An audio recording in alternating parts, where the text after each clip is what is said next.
want me to. I mean, I can. Are you gonna? Why don't you go to my page and share it? Will that be okay to ask? Yeah.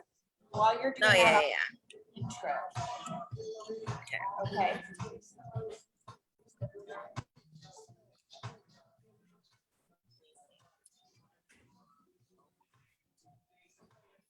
We're live already, but I'll just be right there in a second. I'm trying to tag you.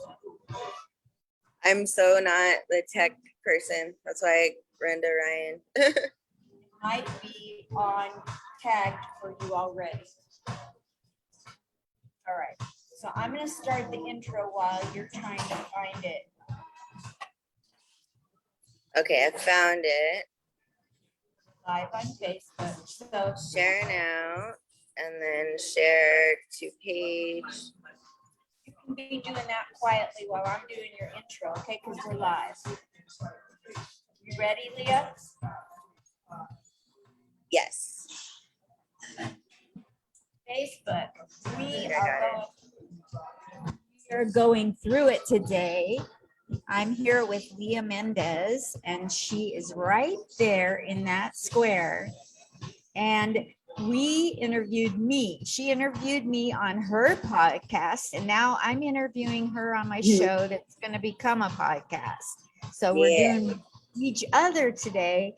We're in the same exact location at the Mardi Gras Hotel and Casino in Vegas. If you hear music, just go with it, you know? Yeah. And maybe learn how to beatbox while we're talking. If either one of us starts dancing at some point, just go with it. So let me read the intro before I bring her on to delve into her life. Leah Mendez this is her intro that she sent to me. Oh, I'm a 32-year-old single mom of two, I've never read this before, living in El Paso. Classic, she says. I know. She got pregnant at 15 and moved out with her at 19 to Portland, Oregon. I went there once to visit a friend and fell in love with it and packed up and moved. Always been a performer, mostly a dancer, choreographer, producer, and event coordinator. Wow. Lived in Oregon for 2 years and then wound up in Phoenix for 9 years. Joined the Mormon church during that time. Got married and had my son. February this year, I quit my day job because I was miserable. We can all relate to that one. Therapy helped her realize how much of herself she had lost in that toxic marriage. Now, in the middle of a divorce, she started a traveling podcast in March. Been to several places already, interviewing locals like you, and just meeting me and just helping to get their story out and help connect us as human beings again. Also, my birthday is March 15th, which is 4 days before mine. A year after I had my son, she says, I was working in Tempe, Arizona at the Home Depot call center, and they had a talent show competition. My friend and I reenacted a scene from Young Frankenstein, and we won first place. LOL, enjoy. And it was hilariously great to watch that. Did you know that scene already? I went and watched it. And so now what I'd like to do is welcome to the stage to Comic Spot here. But before I do that, ding, ding, ding. Let's see if I can do a ding. It's time for a word from our sponsor. I have one paid sponsor, and that is ahabroadway.org out in New York City. So if you're looking to start comedy or take your comedy or acting or improv, and you're a child, school child, a senior or a veteran, ahabroadway.org is the place to go. They have a headliner who teaches. His name is Chris Murphy. He's very well known around the tri-state, New York, Connecticut, New Jersey area. And you will not be disappointed with what you learn. I'm a graduate of AHA Broadway, among other places I've graduated from.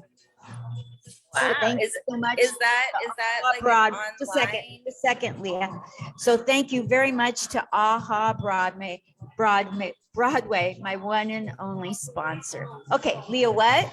I was gonna ask, is that like an online only type of Yes. service? It's Wow. 100% virtual right now. And So you they're can be very affordable. anywhere. For seniors and for veterans, it's $10 a session, which is incredible. So Wow. low. Isn't that Yeah, great? take note of that. That's awesome. Congrats on that, a sponsor. So here she is. She can barely keep herself quiet. You've seen she's trying to talk already because she's a born interviewer. She's not an interviewee. Right. So let's welcome her to the stage right now, the incredible Leah Mendez. Hi, Leah. Hey, Linda. What's going on? What's that? I said long time no see. Long time no see. Oh my gosh, just got done doing my interview. Now we're flipping the script, and I get to talk to you about your life and your plans for your future. So let's go back to Leah. You told me earlier that you've been on stage a couple of times, but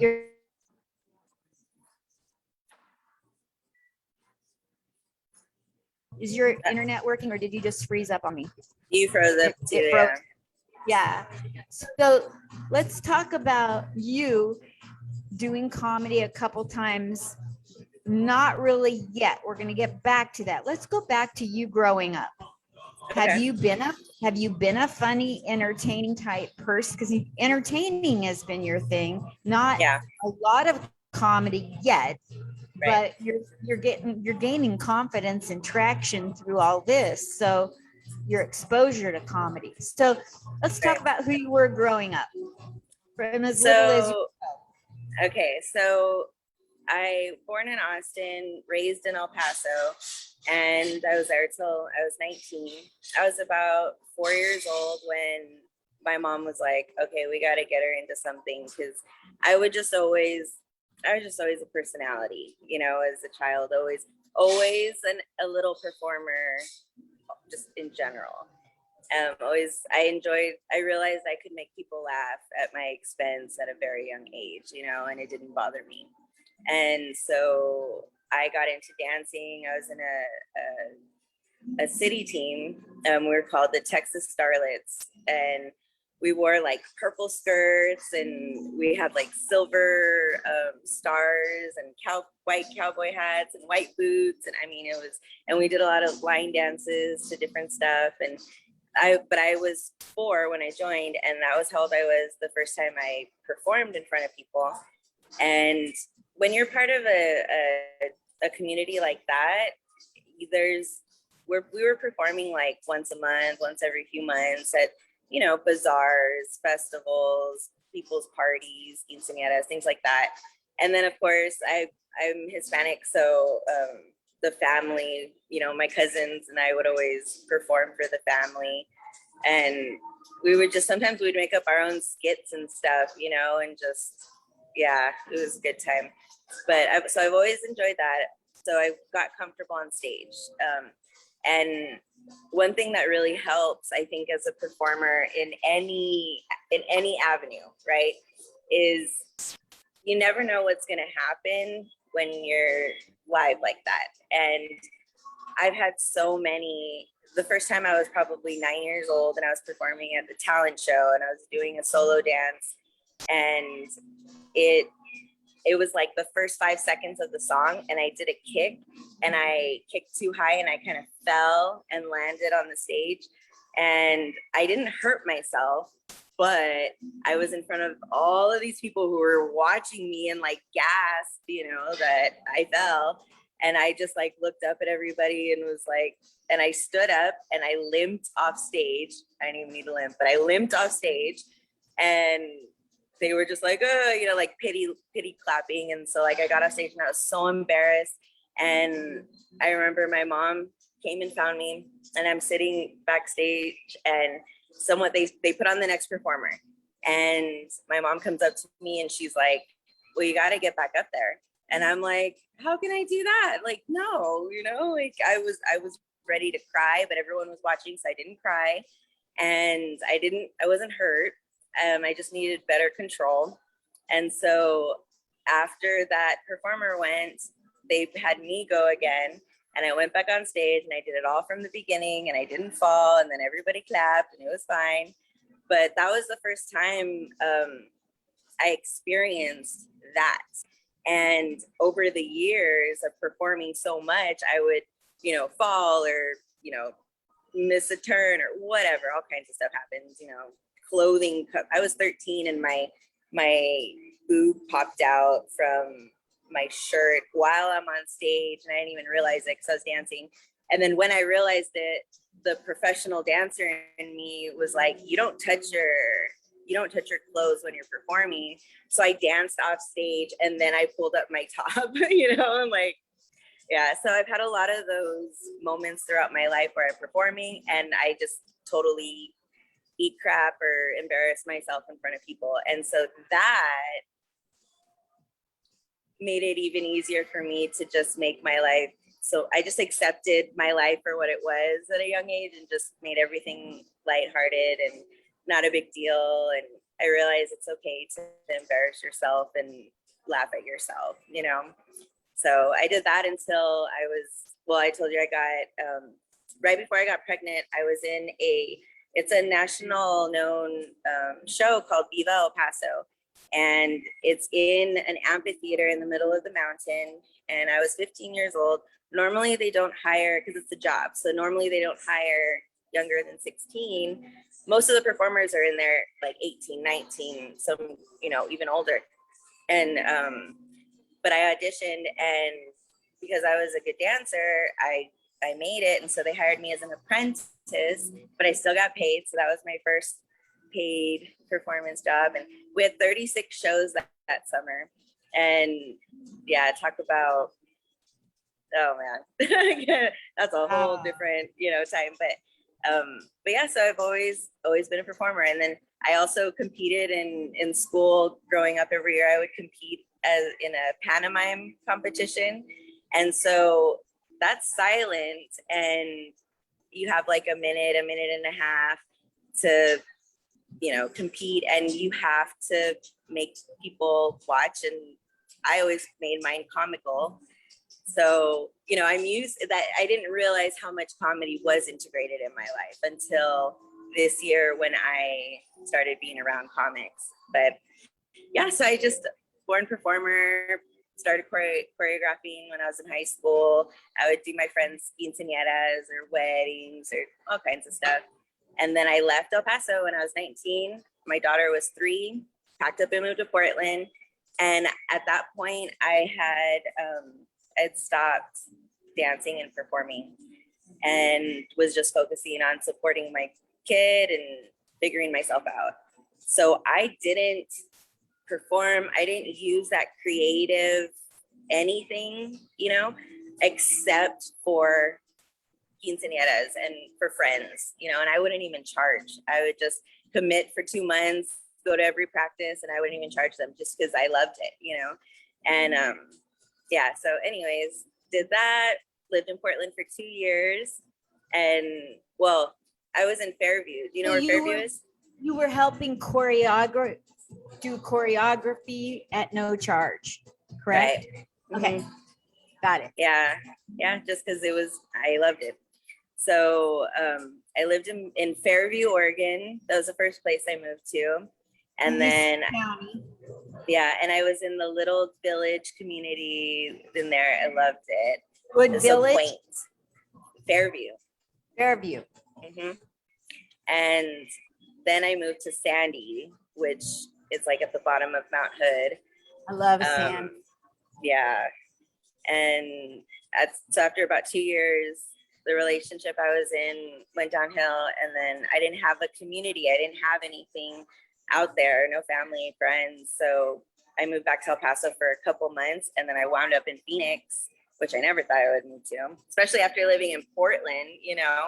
It's so beautiful and green. And then I just go to the desert, which is worse than El Paso. But yeah, and so I wound up in Phoenix in 2011 and with my daughter, and we were there a year, and I hit my rock bottom. I didn't know who I was. I didn't know what I wanted to do. didn't have a community. But I wound up joining the Mormon church out there, and it was the best decision I could have made for myself at that time, hands down. I surrounded myself with good people and got my life on track. And so it's been a, kind of uphill since. And I got married in 2014. And still, mind you, this whole time, I'm just doing choreography. At church, we got to be on the news once. We had over 4,000 kids, and they were doing a culture celebration for this thing for church, and it got streamed, live on the news, and that was really cool. So I've gotten to do a lot of cool things throughout the years, but nothing really for me, And finally, after 9 years, started going through a divorce, came here back to El Paso, and like you read, I quit my day job. I was doing call center work during COVID the whole time. And I with a toddler at home, mind you, and my daughter was in school, high school, doing homeschool. And it was just hard. It was really hard by myself. And I was miserable. I quit like that.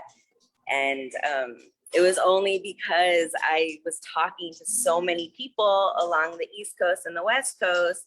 So I got to talk to some really, really inspiring people. One of them being Ricky Tran he has a YouTube channel called Perfection. And he gave me a lot of really good advice. And I was just his phone rep, over the phone, and we wound up talking for a while. And then a few days after I met him, I talked with a woman named Joan Hastings, and we talked for 2.5 hours. And it turned out she was a lifelong voice for her career. And so she just gave me some really inspirational words, and we connected, and I got so inspired that I up and quit my job. And I was like, I need to produce something. I need to be creative. I need to do something with people. I need to do something with travel. I can sell my voice. People are always complimenting my voice on the phone, so I'm just thinking of all these different things. And that's where it started in February. So slowly over time, I'm not an audio engineer. I'm not a videographer. I have an 11-year-old computer with Windows 7. I only use free downloaded software.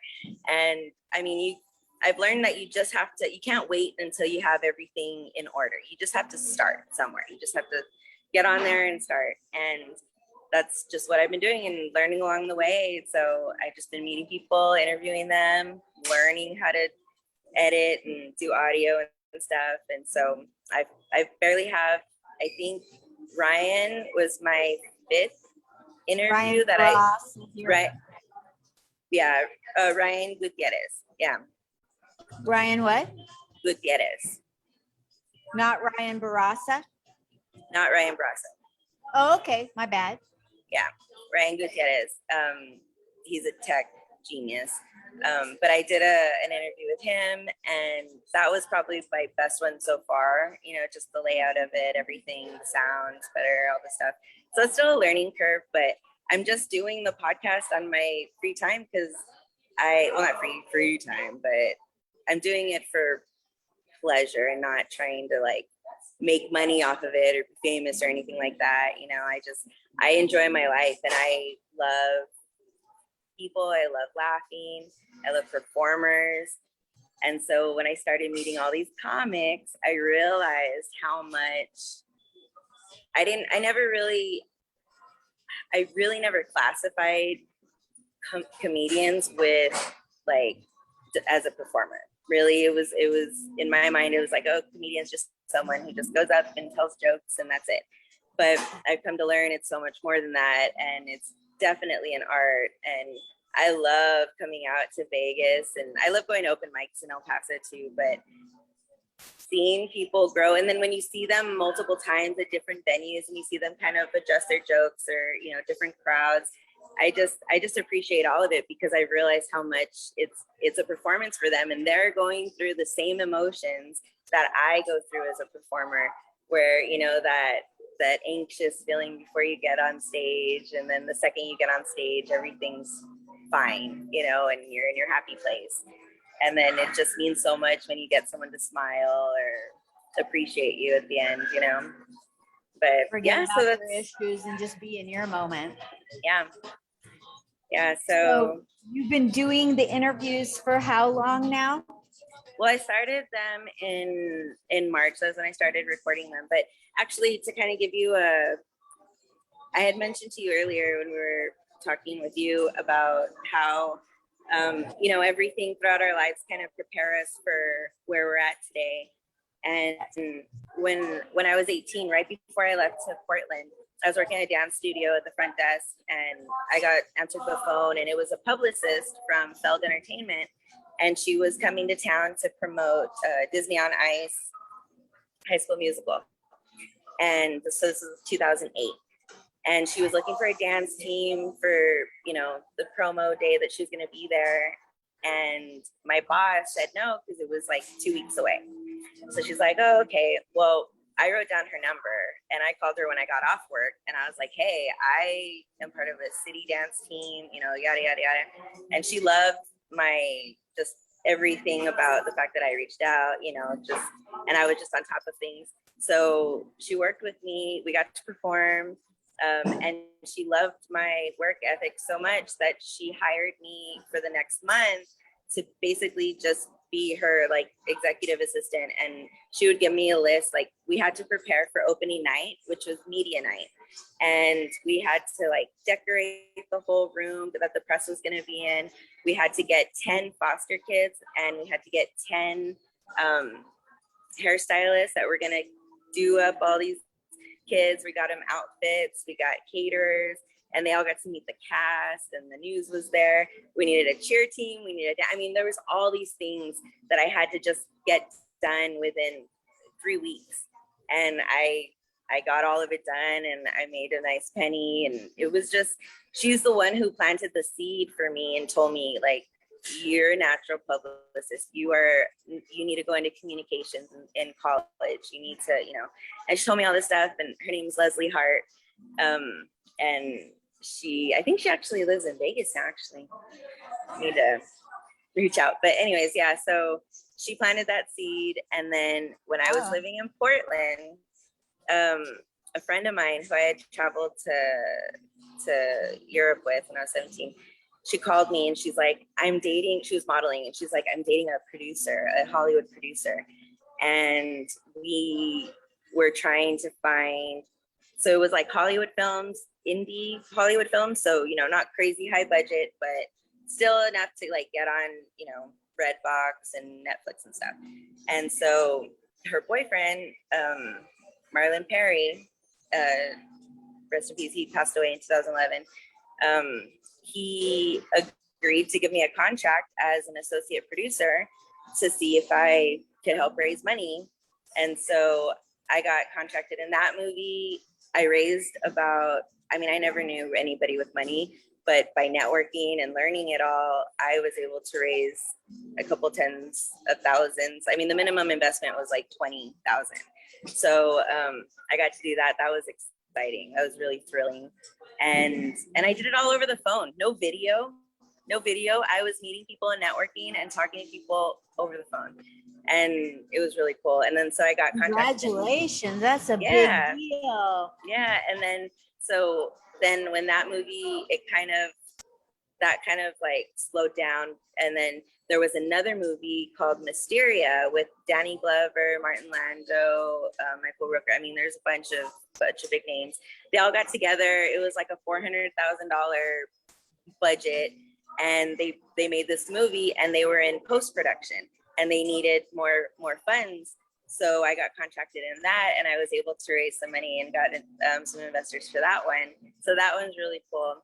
But yeah, and then Marlon passed away in 2011. And at that point, I kind of it was a very like traumatic experience through all of that, you know, but I learned so much. I mean, I learned so much. I got to experience so much, see so much. Yeah. And so just little things like that. I was a caregiver in Phoenix for 9 years for the elderly. and it was mostly like dementia, or, you know, there was some like disabled adults, and a lot of people were passing away. So by the time I was 5 years old, all of my blood grandparents and my father had already died. So I've already been exposed to death. And it was like every year throughout my life, I was always going to funerals.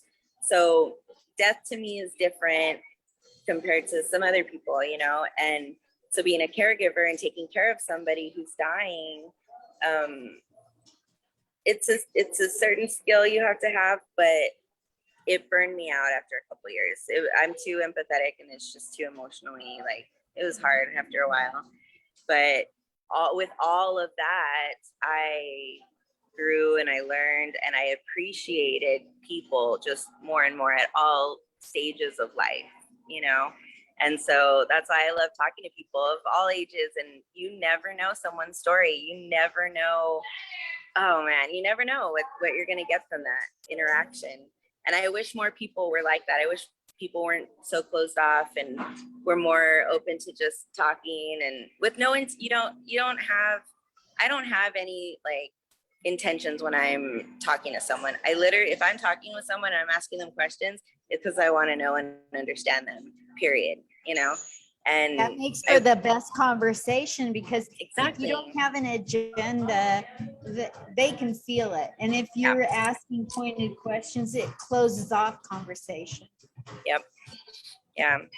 So yeah, life's been a crazy hard journey that's just been worth it, you know? You mentioned that when you were interviewing me on your podcast, and what's the name of your podcast? It's called Local Landing. Local Landing. Singular, Local Landing. Yes. Local Landing. When you were interviewing me, you said that when we get to your interview, you'll see that we have so much in common. That's what you told me. Mm-hmm. So have you covered that already, or are there certain things that you saw in my story that's like your life? There's so much. Okay, so I mean, just to start off with, you know, being raised in a chaotic, toxic environment, alcoholism was always around, codependency was always around. And like you, I didn't realize that was not healthy and not normal until I left and went into other people's homes. And I'm like, oh, you know, you don't sarcastically like make fun of this person or belittle, you know, it was just, you realize stuff. And I think about all the people that don't put themselves outside of what they know, and they're just exposed to that, and you know, it sucks. So I'm grateful that I left and saw something better. But yeah, like you, I had so much in me and so much anxiety because of life, right? As a child, death, like just everything, that like you, I got that release from bringing people to the present moment with me and relating, making them feel heard, making them feel validated, and smile. So however that organically happens, that's usually like that. Those are my intentions when I try to talk to people, period. Perfect. So yeah, and then like you, just so much like mine, and it's going to make you a wonderful host of doing interviews. I'm learning. Thank you. I'm learning as I go, for sure. But luckily, because I've been meeting so many people, there's so many people, especially in this industry, that have been able to help me, you know, whether that's, you know, critique me on the way I'm talking. So I have ADHD, and I didn't start treating that until I was an adult. So there's a lot of habits that you have to break, and there's a lot of things that come with ADHD, and, you know, talking a lot or like interrupting because you have a thought and it has to get out there. And so I feel like a lot of times I'm misunderstood by people just because of how I am naturally. And you have to really get to know me to understand, you know, that I'm not rude. I'm very blunt. I'm very forward. I don't have a filter. That's gotten me in a lot of situations, good and bad, but I wouldn't change it because it's opened up so many opportunities. It's made me an opportunist, definitely. So yeah, just all of that. And then just finding yourself, being a single mom. You had a daughter, and I was a single mom for 9 years with her. So there's just a lot of those things that you were saying that I was like, yep. It's tough being a single mom. That is not an easy road. No. You're the one that gets blamed for everything, especially if you're the custodial parent. Yep. The good, the bad, everything. There's this El Paso comic. His name is Otis Hicks, and he does a bit saying how for once he wants to be a deadbeat dad. He's like, for once I just want to just not do what I have to do, and he goes into the whole thing. But it's just funny because I'm sitting there and I'm like, right. Like I've been a mom since I was 16. I've always known that responsibility, and I'm 32 now. My kid's gonna graduate high school in a year and a half. I do have my 5-year-old, but he's got his dad, thank God. And it's like my life. It sounds like a plane is taking off, but it's their blender. Horrible. It's the loudest blender in the world. Like that distracted me. I already forgot what I was saying. But anyways. Good stuff. I don't remember what I was saying. I think I know with my brain problem, I have a type that it mirrors ADHD. Because I have to talk when I have to talk. And if I get interrupted, good luck. What's interesting that I learned is that if you're autistic, it's like 90% of the time people with autism have ADD or ADHD, but not everybody they have ADD or ADHD. Wow. But not everybody who has ADHD or ADD has autism, but there's a lot of similarities because of the brain activity. But got it. Yeah. Wow. Anyways, we were talking about being a single mom and the challenges of that, and your son. I think you went to say something about your son when the blender went off. Oh, I don't remember. He's got his dad. Not to say like I'm able to travel, and not to say like my kids don't need me. Obviously my kids need me, but I've been traveling places probably like every 2 weeks. I've gone somewhere, and it's been a little rough as far as like home life. However, I've just been busting my butt because I know my time is limited, and if I don't make something of what I'm doing enough to find some sort of avenue to make money, then I have to go back to doing call center work and stuff like that. So I'm just like, I put myself in that situation where I have no choice but to succeed and find ways to just, get what I need to get done. As a mom, you can understand that. Yes, I'm so glad that we got together and that you took time to interview me, and I get time to interview you, and I get to know you. This has been so great. So remind me, because I didn't catch on to it. I'm slow. I didn't catch on to what age is your daughter and what age is your son? So my daughter, she just turned 16. And then I can't hear. What? So my daughter just turned 16. And then 13? my 16. 16. And then my son is 5. 5. Okay. And are you custodial single mom? Yep. Wow. So always have been. And then when you're on trips, is it your ex-husband that watches the children? Does he have custody? Right.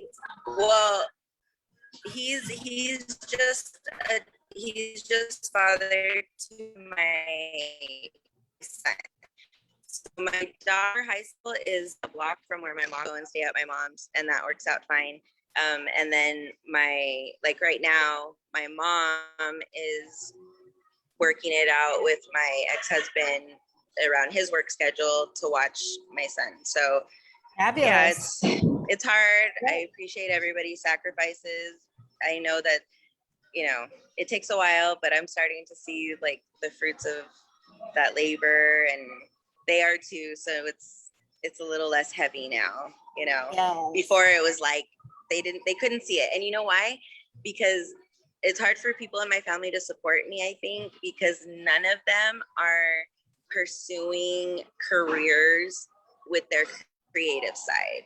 They're all like nurses, teachers, things like that. So they don't get it. They don't get that entrepreneurial spirit and drive and what that life is like. So I can see where they're coming from. Like, what is she going to do? How is she doing this? But they'll see, and hopefully get inspired, because a lot of people are creative and they don't do anything with it. Sometimes creative things are not held up as in high esteem, like left brain jobs or careers, Right. passions, and that's a real shame. I know Yeah. somebody in Kuala Lumpur, when they are not considered to be competent passing in math and science, they're thought to be almost like our big R word that we can't say anymore. And like you can be a genius in the arts and not be able to handle left-brained information. Yeah. And it's too bad that a lot of places in our country and in the world don't esteem the career path of the arts. Yeah. We gotta make it happen. That's just what we gotta do. We gotta change the culture. And that's when I've come to realize with comedy, I go out, and that's my break for the night. I get my son to bed, my daughter's cool, keeping an ear out. It's like 9:00 at night, and that's my time. And I'll go. Sometimes I don't talk to anybody. Sometimes I don't drink. I don't eat. I'll just sit there. I'll take a little Arizona iced tea. I'll sit there and I'll laugh for 2 hours, and then I'll leave. And it's like, that's my break. That's my release. And I wish more people realize that that's something that's out there. Going and seeing local comics at open mics it's fun, and it's something that's different. It's not going to the movies. It's not, it's a different avenue, and I wish more people would get out and Yeah. go. It's so good to do because it takes you out of yourself, and it can take away your pain or your frustration, anxiety. Right. It can totally make you forget those things and just be in the life of the person, what their issues are. Yeah. It's like a listening skill, and you get to laugh, and laugh is healing. Healing. You burn calories laughing. I mean, it's a win-win. Whatever way you slice it, it's a win-win. You're very young and I'm very old, so we don't have that in common. You have wisdom though. Like I'm an old lady though. If you ask anybody that knows me, but I'm an old lady. No, but I'm an old lady though. like I get excited. Like I have to play bingo while I'm here. My downtime at home when I'm alone, like I'll pull out a puzzle. I don't know all the lingo. I'm not good with remembering like songs and stuff. I am if they're playing and I'm like, oh yeah. But all the time throughout my whole life, they're like, Leah, you're such an old lady, And I'm like, it's just me. It's just you. But, yeah. But I was gonna tell you real quick, right now I'm doing the podcast, but because I started doing that in El Paso, I started working with some other producers and comedians, and they're doing a show at this place in El Paso called Tanya's Gridiron, and it's 5 comics. They're calling it the Bro Show, and they're finally giving these guys their first opportunity for a paid show, and most of these guys. And I know all of them. I'm friends with all of them. So I just for fun was like, let me help. Let me, do something. So I am actually going to take them into a local escape room in El Paso called Operation Outbreak. And they're going to host us, and they're going to let us record and film the experience. Because I thought, how amazing would it be to go through an escape room with a bunch of comics, you know? So we're going to do that next week when I get back. And then on the 17th of September is their show. So just a lot of different things are just popping up and happening. And it's just fun. I'm loving life right now. I have nothing but high hopes, you know, for everything. Nothing like last year. Nothing like last year. So you're young and I'm old. And even though you say you're like an old lady, what is it that you have formed in your mind as a life goal for yourself to feel fulfilled before you die?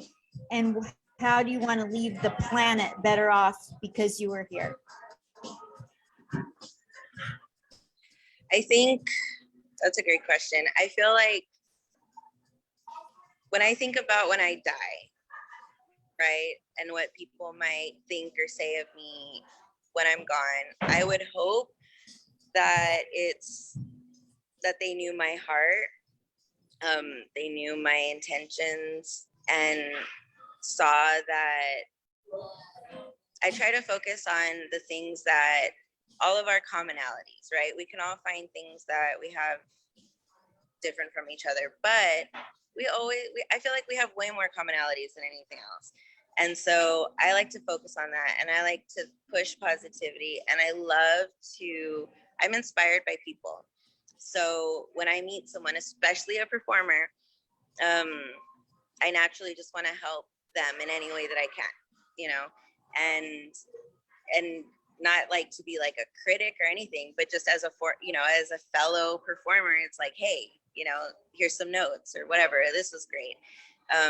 But also just everyday people, you know, you never know who you're gonna impact with a smile, with opening a door, with just being a decent human being, you know, and be loving. And that's what I'm trying to just put out there. You know, it's like we all need to build, we all need to grow, especially right now.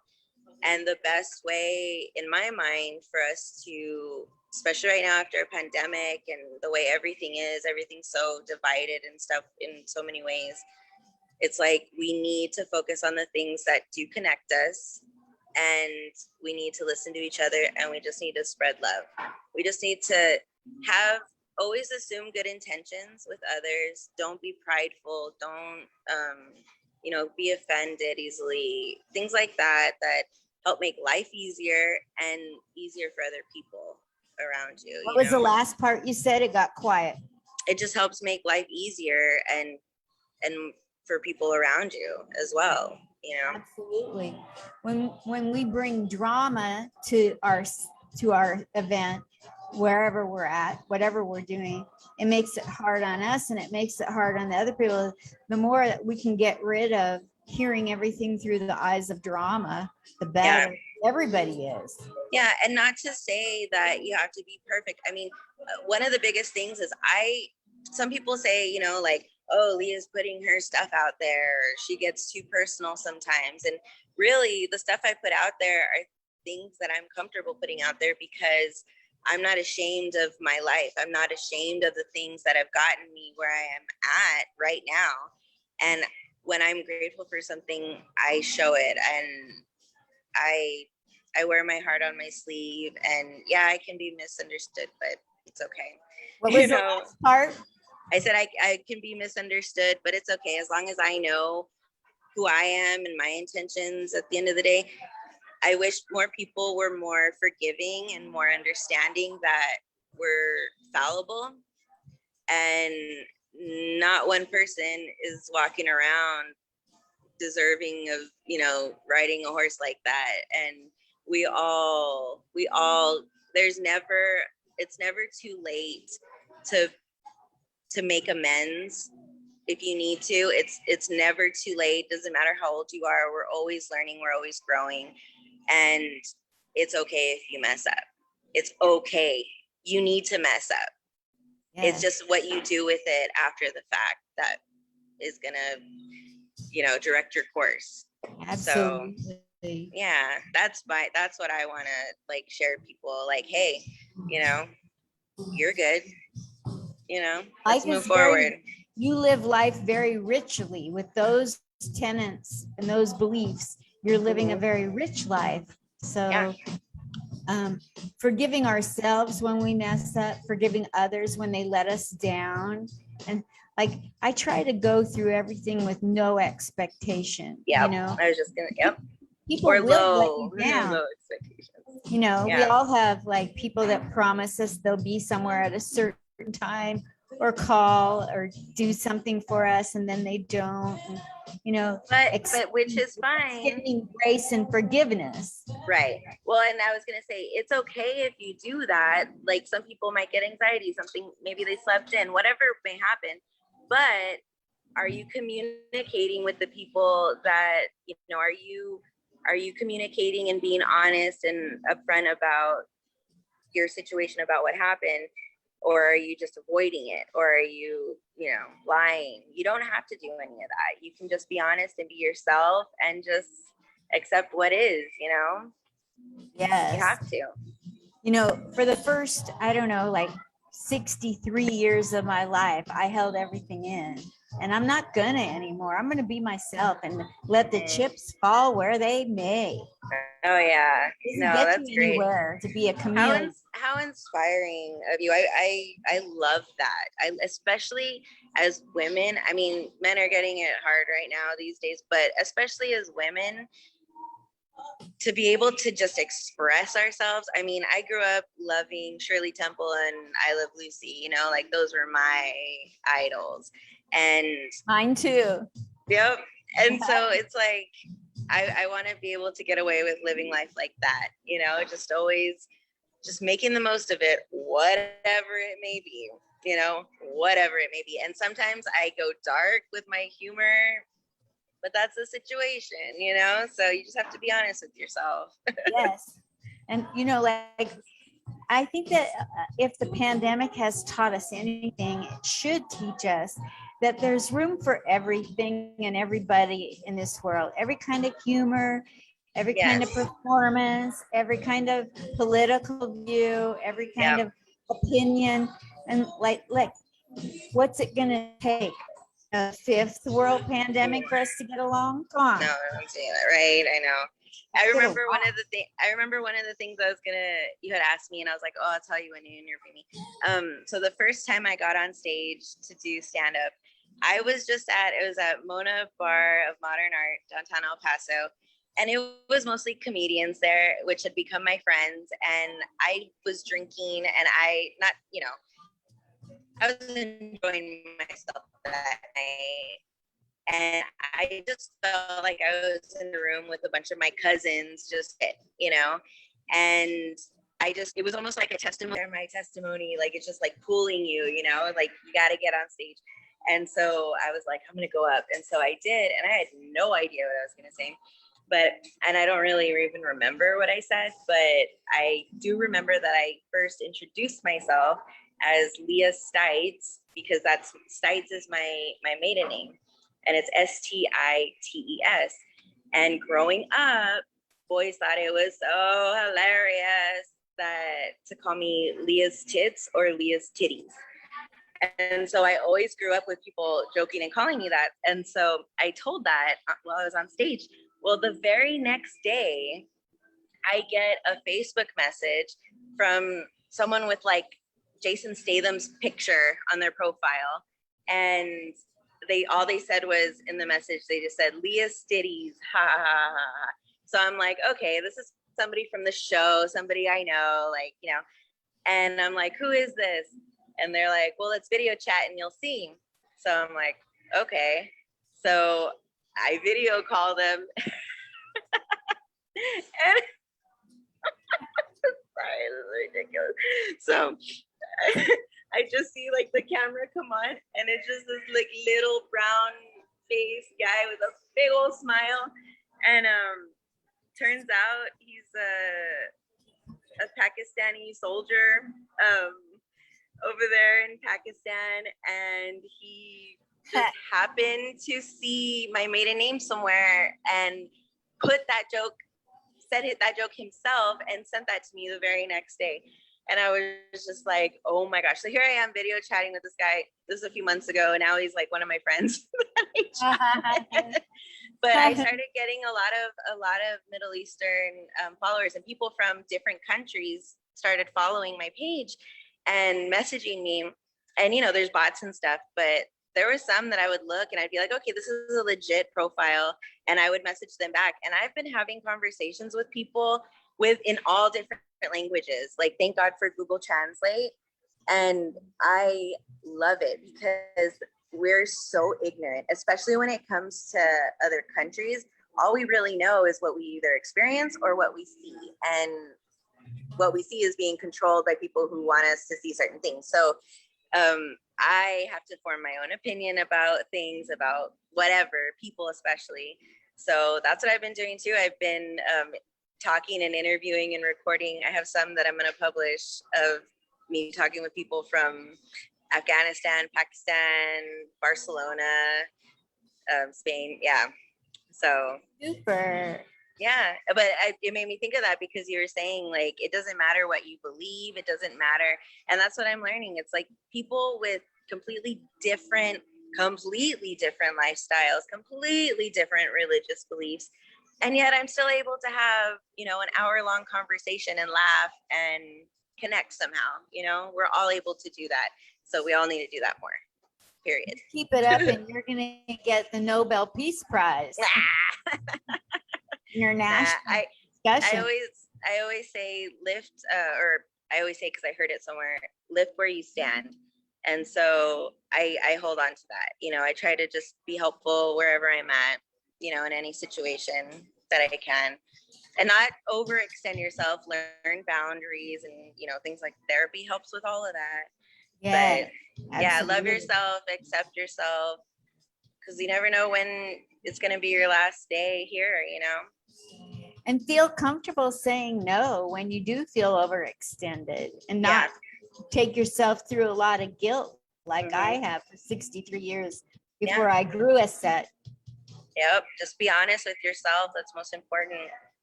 Yeah. Yeah. Because you saw me get a text this morning and you saw me say no. And I don't know that I had any guilt about it. That's not the old me. That the old me would have let somebody tell me what to do, but no more. Yeah.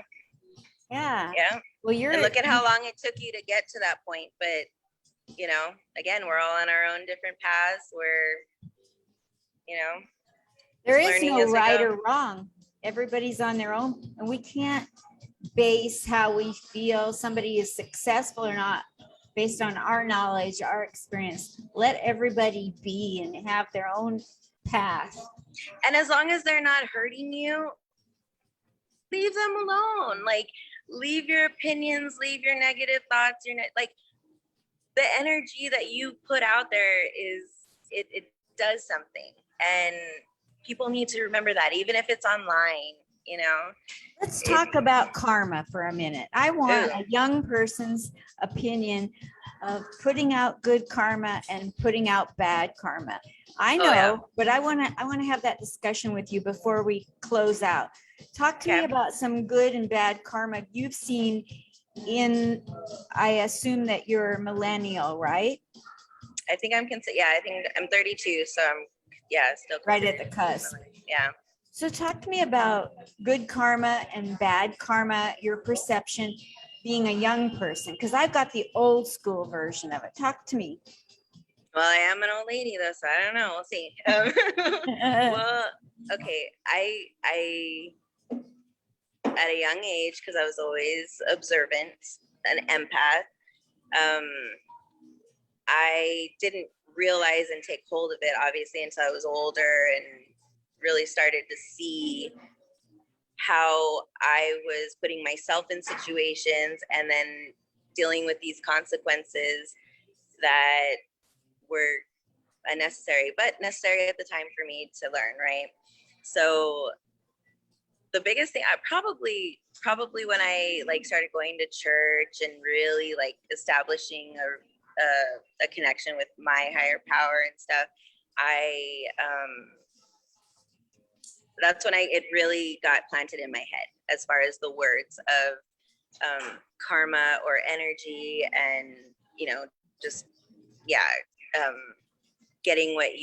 receiving what you put out there. And sometimes I've learned over time, as long as I know I'm there for someone, right?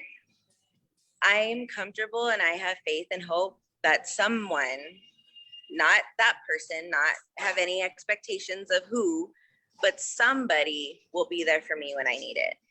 And by thinking that way, I almost feel like it's like that, what's it called, where you prophesy, like, Self-fulfilling prophecy. there you go.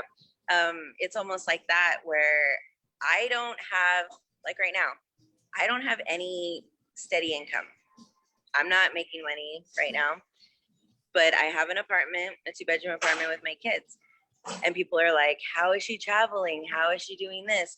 And I'm sacrificing certain things, like instead of, paying for drinks or food or whatever, I'm putting all my money to take a trip here so I can be productive and do what I need to do and help whoever along the way. And as long as I'm putting that energy out there, at some point, it's all kind of, especially right now, it's all kind of coming to fruition. I'm really seeing how things are just coming back to me. And I believe in helping people. I love serving people. That's how I've always been.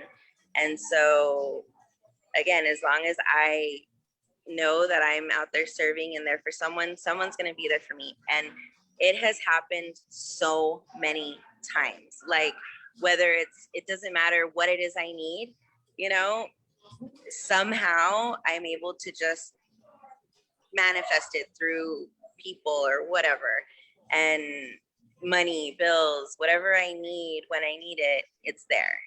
And I just, do you think that if that. you were, let me interject a question, Leah.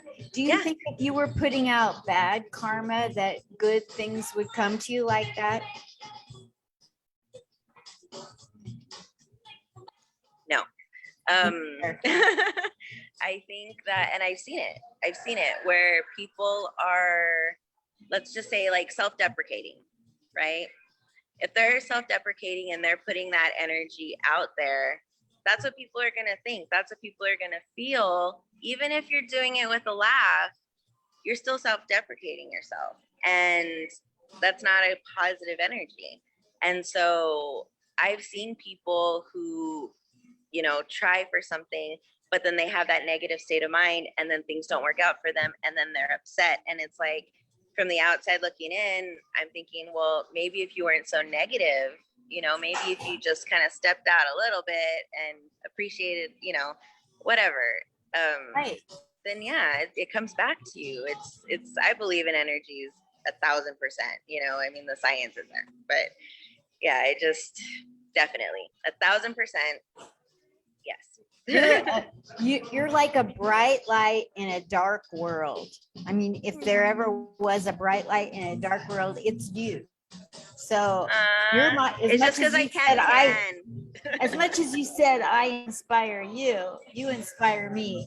It inspires me to see people so young, so motivated, so focused, willing to give up everything to make something happen for other people. Like, I'm always doing things for other people. I don't want to receive anything unless I receive something from something I've done for someone. But that's not the reason I'm doing it. Right. But if somebody comes to me and it's not coming from a source, that a trusted source, meaning if I did something and they love me and want me on their show, I'll accept.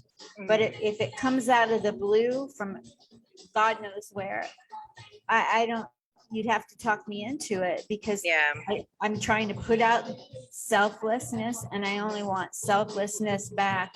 I'm not trying to do things to get things. Exactly. And it's so sad because everybody's so jaded. I mean, I've been that jaded person, especially before I joined the church. I was very much like, you're being way too nice to me. Like, why? There's some sort of hidden agenda. And then I learned like, no, there's plenty of people out there like me that just want to help and give. And that's just who they are, you know, with no expectations.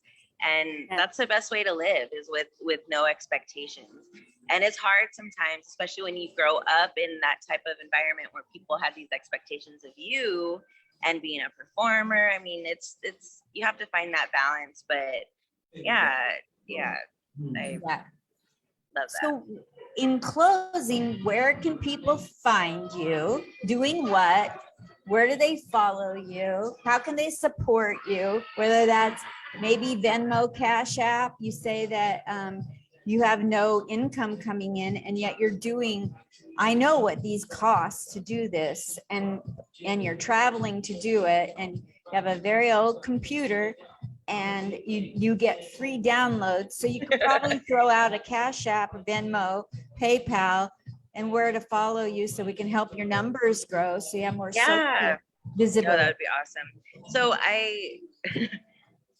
I'm an old lady, and I just use I really just use Facebook, but I do have, like I have an Instagram, I have a Twitter.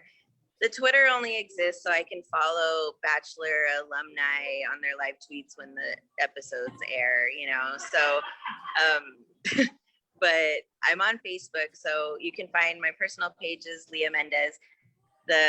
My podcast, the fan page, is local.landing on Facebook and on Instagram as well. But if you have Spotify, I don't think I'm on Apple.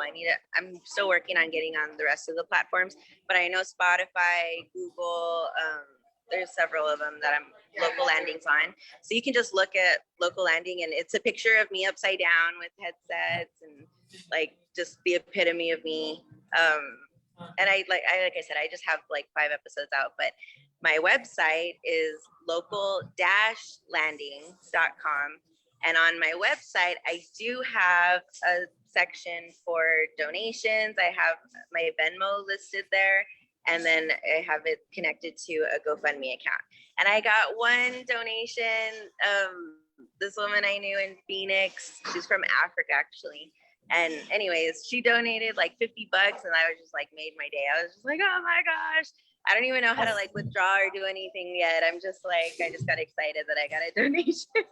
But yeah, if anybody wants to donate, I mean, if you have old computers, I'm literally using a Windows 7, and I can't even, like, if I move the power cord while my computer's on, it'll turn off and shut down. So I can't tell you, it's taken me so long to learn how to edit and do all this stuff, mostly because of the equipment. So yeah, that stuff that's on my list of things to get when I can afford it. So yeah, local-landing.com.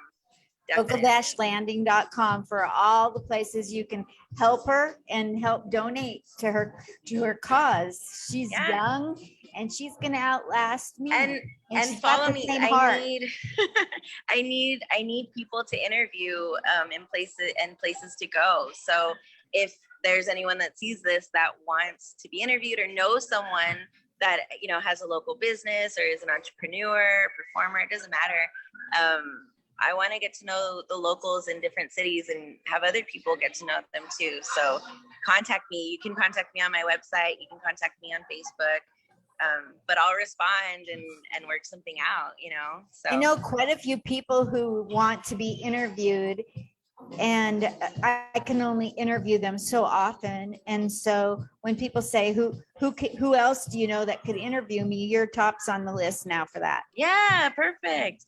Yeah, so you'll get referrals, and send me some people when you get done with them. Yeah, absolutely. I already sent one for sure. Yes, you did. Yeah. And you have a YouTube?